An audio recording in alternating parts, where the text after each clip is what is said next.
एक छोटे से गांव में स्थित एक सरकारी स्कूल में उस दिन का माहौल रोजमर्रा जैसा था। लेकिन सब कुछ बदल गया जब वहां डीएम साहिबा रागिनी सिंह अचानक स्कूल पहुंच गईं। रागिनी सिंह बिना किसी पूर्व सूचना के तहत स्कूल का निरीक्षण करने का फैसला किया था। लेकिन इस बार उनका इरादा कुछ अलग था। वे साधारण कपड़ों में एक नई टीचर बनकर स्कूल पहुंची ताकि वे शिक्षा व्यवस्था की असली स्थिति को समझ सकें। बच्चों की पढ़ाई और शिक्षकों के व्यवहार को परखने के लिए यह उनका अनोखा प्रयोग था। स्कूल के प्रिंसिपल देवेंद्र शर्मा को जैसे ही नई टीचर आने की सूचना मिली, उन्होंने रागिनी मैम का स्वागत किया, लेकिन उनकी आंखों और हाव भाव में कुछ असामान्य था। रागिनी मैम ने महसूस किया कि देवेंद्र के इरादे साफ नहीं थे। उन्होंने बच्चों से बातचीत शुरू की और देखा कि अधिकांश बच्चे पढ़ाई से अधिक डर और झिझक रहते थे। उन्होंने बच्चों से बातचीत शुरू की और देखा कि अधिकांश बच्चे पढ़ाई से अधिक डर और झिझक में रहते थे। बच्चे खुलकर अपनी बात नहीं कह पा रहे थे, जो उन्हें चिंतित कर रहा था। जैसे जैसे दिन बढ़ा, रागिनी मैम ने महसूस किया कि स्कूल का माहौल न केवल पढ़ाई के लिए खराब है, बल्कि यहाँ पर कुछ और भी गलत हो रहा है। एक छात्रा जिसका नाम राधिका, वह बार बार रागिनी मैम को कुछ बताने की कोशिश कर रही थी, लेकिन प्रिंसिपल की मौजूदगी में डर से वह चुप हो जा रही थी। तभी प्रिंसिपल देवेंद्र ने रागिनी मैम को अपने ऑफिस में बुलाया। यह एक सामान्य बातचीत लग रही थी, लेकिन रागिनी मैम को एहसास हो गया कि वह देवेंद्र ने उन्हें बुलाने लेकिन रागिनी मैम को एहसास हो गया कि देवेंद्र उन्हें बहाने से अकेले बुलाना चाहते थे। ऑफिस में पहुंचकर रागिनी मैम ने अपने असली व्यक्तित्व को छिपाए रखा और देवेंद्र की बातों को ध्यान से सुना। बातचीत के दौरान देवेंद्र ने उन्हें अप्रत्यक्ष रूप से उनके पहनावे और स्वभाव पर टिप्पणी की, जो असभ्य और अशोभनीय था। रागिनी मैम ने शांत रहते हुए सब कुछ नोट किया और देवेंद्र के व्यवहार को समझने के लिए अपनी योजना में एक और कदम बढ़ाया। उन्होंने तय किया कि अब उन्हें न केवल शिक्षा व्यवस्था को सुधारना है, बल्कि ऐसे भ्रष्टाचार और बुरे व्यवहार का पर्दाफाश भी करना है। स्कूल से निकलते समय रागिनी मैम ने राधिका को अलग से मिलने के लिए कहा था। राधिका ने डरते डरते खुलासा किया कि प्रिंसिपल देवेंद्र शर्मा कई छात्राओं के साथ अनुचित व्यवहार करता है और बच्चों को डराकर चुप रहने पर मजबूर करता है। यह सुनकर रागिनी मैम का गुस्सा फूट पड़ा, लेकिन उन्होंने ठंडे दिमाग से सोचते हुए ठोस सबूत जुटाने की योजना बनाई। रागिनी मैम ने अपनी असली पहचान को प्रकट न करते हुए देवेंद्र को चेतावनी दी कि सच को ज़्यादा दिन छिपाया नहीं जा सकता है। पिछली घटनाओं से व्यथित डीएम रागिनी सिंह ने यह तय कर लिया था कि वे प्रिंसिपल देवेंद्र शर्मा की सच्चाई को उजागर करेंगी। इसके लिए उन्होंने अपने ऑफिस लौटने के बाद जिला अधिकारी और महिला सुरक्षा विभाग के कुछ विश्वसनीय अधिकारियों के साथ एक गुप्त मीटिंग बुलाई। बैठक में तय हुआ कि स्कूल के छात्रों और स्टाफ पर नजर रखने के लिए एक गोपनीय ऑपरेशन चलाया जाएगा। रागिनी मैम ने अपनी योजना के तहत स्कूल में सीसीटीवी कैमरे और ऑडियो रिकॉर्डिंग डिवाइस लगाने की अनुमति मांगी। उनका मानना था कि सबूत के बिना न्याय नहीं हो सकता। अगले दिन रागिनी मैम ने राधिका को एकांत में बुलाकर उसका भरोसा जीतने की कोशिश की।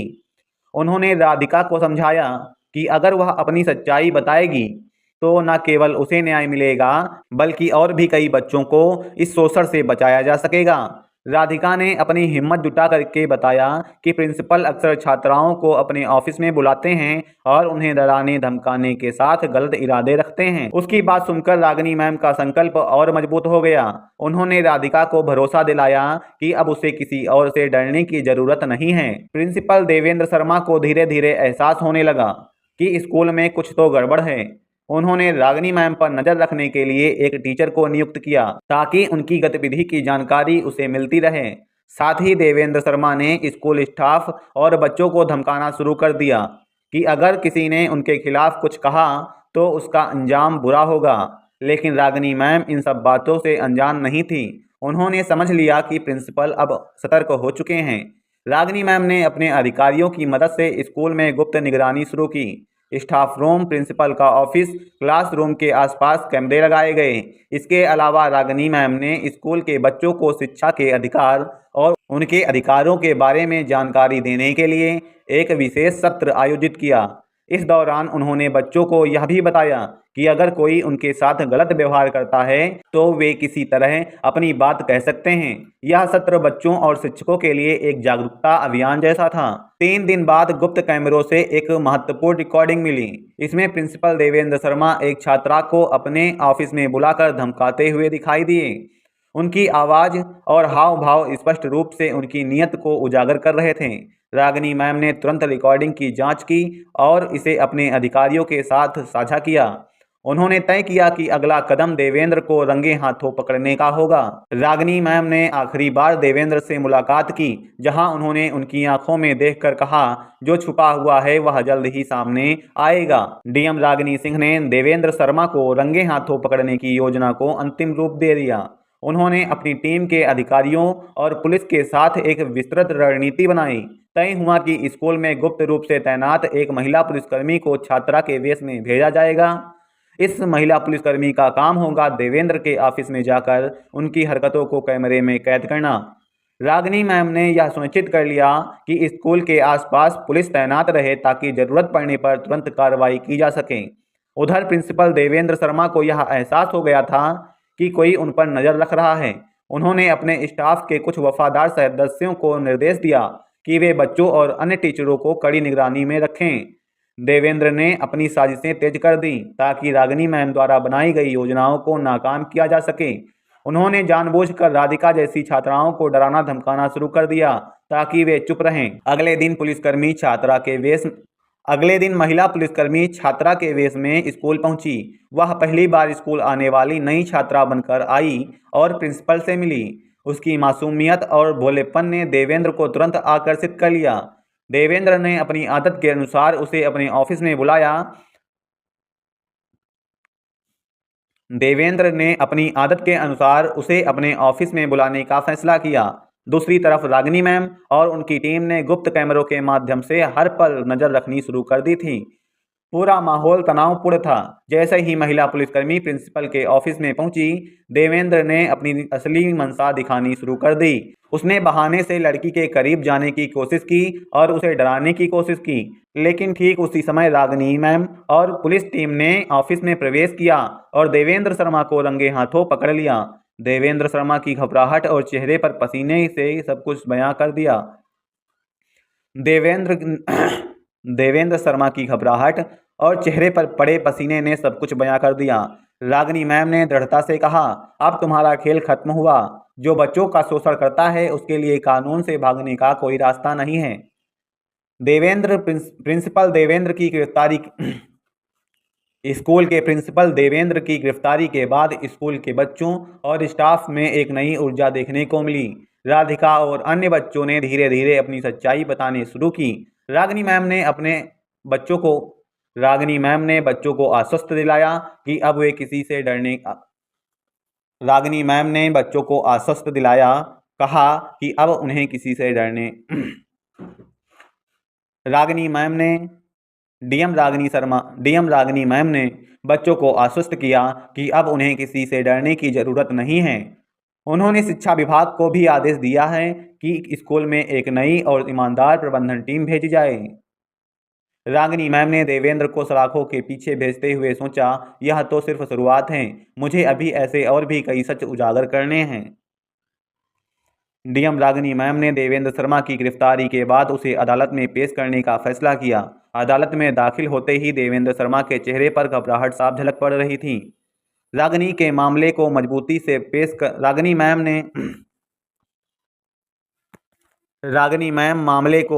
से पेश करने के लिए सभी सबूत जैसे वीडियो रिकॉर्डिंग, छात्रों की गवाही और महिला पुलिसकर्मी के बयान को तैयार कर लिया था। सरकारी वकील ने जज के सामने देवेंद्र के घिनौने अपराधों की सूची पेश की।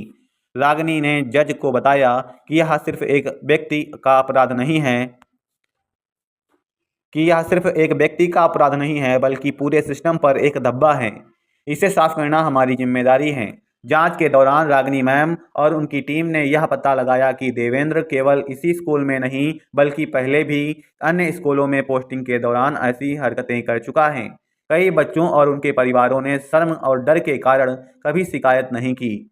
एक पुराने छात्र के माता पिता अदालत में बयान दे रहे थे कि एक पुराने छात्र के माता पिता ने अदालत में बयान दिया कि कैसे उनके बच्चे ने देवेंद्र की हरकतों के कारण स्कूल छोड़ दिया था। इस बयान ने अदालत के माहौल को और भी गंभीर बना दिया। इसी बीच राधिका और अन्य बच्चों ने हिम्मत दिखाते हुए अदालत में अपनी बात रखने का फैसला किया। राधिका ने जज को बताया कि हम डरते थे, लेकिन हमें लगता था कि हम अपनी यह बात कह सकते हैं।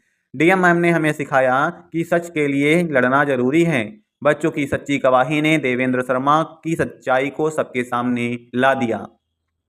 अदालत में बहस के दौरान यह भी सामने आया कि शिक्षा विभाग के कई अधिकारी देवेंद्र शर्मा की करतूतों अदालत में बहस के दौरान यह भी सामने आया कि शिक्षा विभाग के कई अधिकारी देवेंद्र शर्मा की करतूतों से परिचित थे, लेकिन उन्होंने कभी कोई कार्रवाई नहीं की। रागिनी मैम ने जज से निवेदन किया कि न केवल देवेंद्र बल्कि उन अधिकारियों के खिलाफ अदालत में बहस के दौरान यह भी सामने आया कि शिक्षा विभाग के कई अधिकारी देवेंद्र शर्मा की करतूतों से परिचित थे, लेकिन उन्होंने कभी कोई कार्रवाई नहीं की। रागिनी मैम ने जज से निवेदन किया कि न केवल देवेंद्र बल्कि उन अधिकारियों के खिलाफ भी जांच होनी चाहिए जिन्होंने अपनी जिम्मेदारियों को नज़रअंदाज करने का काम किया। यह कदम रागिनी मैम के मिशन को रूप यह कदम रागिनी मैम के मिशन को और भी व्यापक बना गया। अदालत ने सुनवाई के बाद देवेंद्र शर्मा को न्यायिक हिरासत में भेजने का फैसला किया और मामले की गहन जांच का आदेश दिया। रागिनी मैम के प्रयासों से शिक्षा विभाग में सुधार लाने की मांग तेज हो गई। रागिनी मैम ने अपने सहयोगियों से कहा, यह केवल एक शुरुआत है। हमें इस सिस्टम में मौजूद हर खामी को सुधारना है ताकि कोई बच्चा ऐसी त्रासदी का शिकार ना हो। रागिनी मैम का सामना शिक्षा विभाग में मौजूद अन्य भ्रष्ट अधिकारियों और प्रबंधन की खामियों से होगा। जैसे ही देवेंद्र शर्मा न्यायिक हिरासत में गया, रागिनी मैम ने राहत की सांस ली, लेकिन यह राहत ज़्यादा दिन नहीं रही। जैसे ही देवेंद्र शर्मा न्यायिक हिरासत में गया, रागिनी मैम ने राहत की सांस ली, लेकिन यह राहत की सांस ज़्यादा दिन तक नहीं रही। देवेंद्र से पूछताछ के दौरान यह सामने आया कि वह अकेले नहीं था। शिक्षा विभाग के कुछ अधिकारी, स्कूल के स्टाफ के कुछ सदस्य भी उसकी साजिशों का हिस्सा थे। देवेंद्र शर्मा ने इशारों में संकेत दिया कि अगर उसे अदालत में दोषी ठहराया गया तो वह उन अधिकारियों के नाम भी उजागर कर देगा। यह सुनकर रागिनी मैम को समझ आ गया कि यह लड़ाई और भी कठिन होने वाली है। उधर देवेंद्र शर्मा के समर्थकों ने गवाहों पर दबाव डालना शुरू कर दिया। राधिका और अन्य बच्चों के माता पिता को धमकियां मिलने लगीं। कुछ अभिभावकों ने डर के कारण अपने बच्चों को गवाही देने से हटाने की अनुमति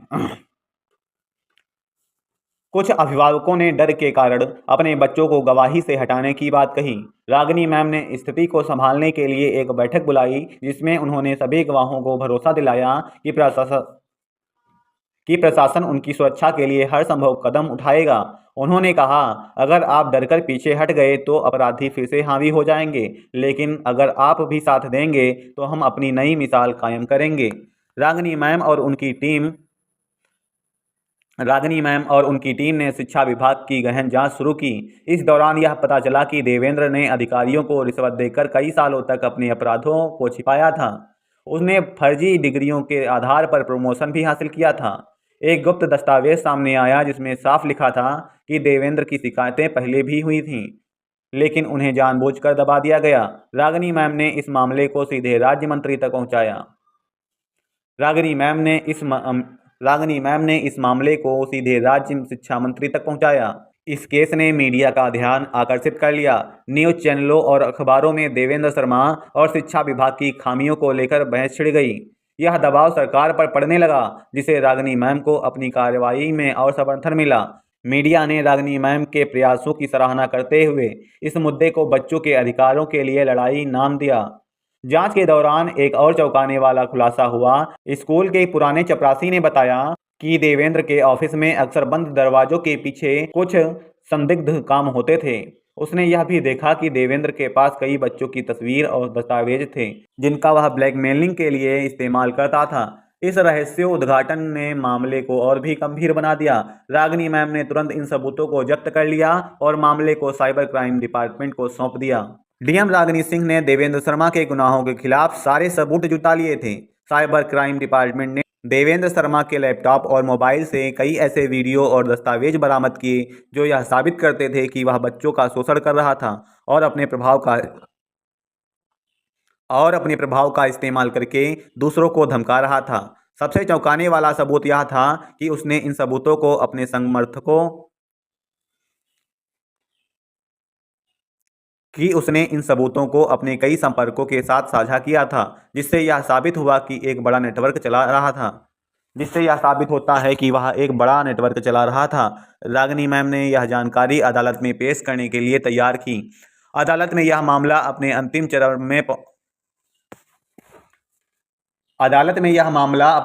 चरण में पहुंच गया। रागिनी मैम और सरकारी वकील ने सारे सबूत और गवाहों को एक के बाद एक प्रस्तुत किया। राधिका और अन्य बच्चों ने अपनी गवाही दी, जो पूरी तरह से देवेंद्र के खिलाफ गई। देवेंद्र शर्मा के वकील ने अपनी ओर से हर संभव प्रयास की, लेकिन सबूत के पुख्ता होते ही देवेंद्र शर्मा के वकील ने अपनी ओर से हर संभव कोशिश की, लेकिन सबूत इतने पुख्ता थे कि उनके पास कोई तर्क नहीं था। अदालत के माहौल में तनाव था, लेकिन रागिनी मैम को अपनी जीत पर भरोसा था। देवेंद्र शर्मा ने जैसे ही अपनी हार देखी, उसने खुद को बचाने के लिए शिक्षा के अन्य भ्रष्ट अधिकारियों और सहयोगियों के नाम अदालत में बताए। उसने स्वीकार किया कि उसकी हरकतों में कई लोग शामिल थे जिन्होंने उसकी मदद की। यह सुनकर अदालत में सनसनी फैल गई। रागिनी मैम ने तुरंत उन अधिकारियों की गिरफ्तारी के आदेश दिए और उनकी संपत्तियों की जांच रागिनी मैम ने तुरंत उन अधिकारियों की गिरफ्तारी का आदेश दिया और उनकी संपत्तियों की जांच शुरू करवाई। अदालत ने सभी गवाहों, सबूतों और अपराधों की गंभीरता को देखते हुए देवेंद्र शर्मा को आजीवन कारावास की सजा सुनाई। साथ ही शिक्षा विभाग के उन अधिकारियों को भी कड़ी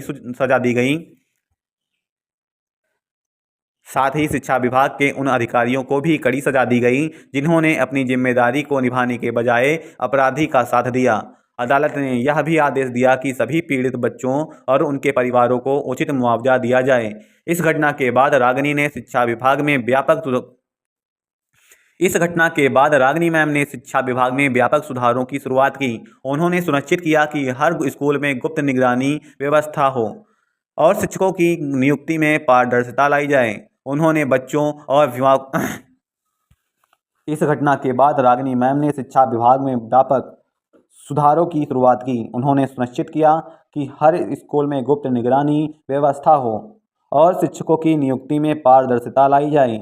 उन्होंने बच्चों और अभिभावकों के लिए एक हेल्पलाइन नंबर शुरू की, जहां वे अपने मुद्दों को बेझिझक साझा कर सकें। राधिका और अन्य बच्चों ने अपने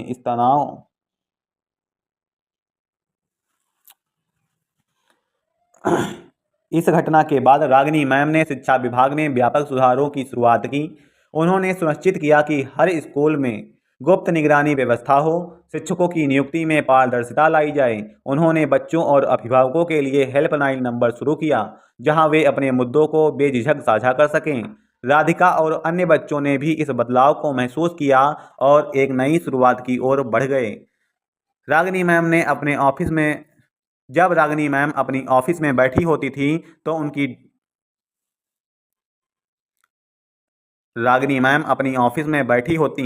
उनकी टीम उन्हें बधाई देती है, लेकिन रागिनी मैम कहती हैं कि यह सिर्फ एक लड़ाई थी, लेकिन मुझे अभी कई लड़ाइयाँ लड़नी हैं। जब तक हर बच्चा सुरक्षित और हर स्कूल भ्रष्टाचार मुक्त नहीं हो जाता, मेरी जिम्मेदारी खत्म नहीं होगी। सच्चाई और ईमानदारी से लड़ गई हमेशा। दोस्तों, इस कहानी का जो समापन संदेश है वह है, सच्चाई और ईमानदारी से लड़ी गई लड़ाई हमेशा न्याय को जन्म देती है। यह कहानी न केवल अपराधों को उजागर करती है, बल्कि समाज को यह सोचने पर मजबूर करती है कि बच्चों और शिक्षा का सही संरक्षण कितना जरूरी है। दोस्तों इसमें कुछ और जोड़ने की ज़रूरत हो तो हमें कमेंट में बताइए और इसी तरह की कहानियाँ सुनने के लिए हमारे चैनल को सब्सक्राइब कीजिए और यह कहानी आपको कैसी लगी हमें कमेंट में बताने के साथ लाइक भी कीजिए। धन्यवाद।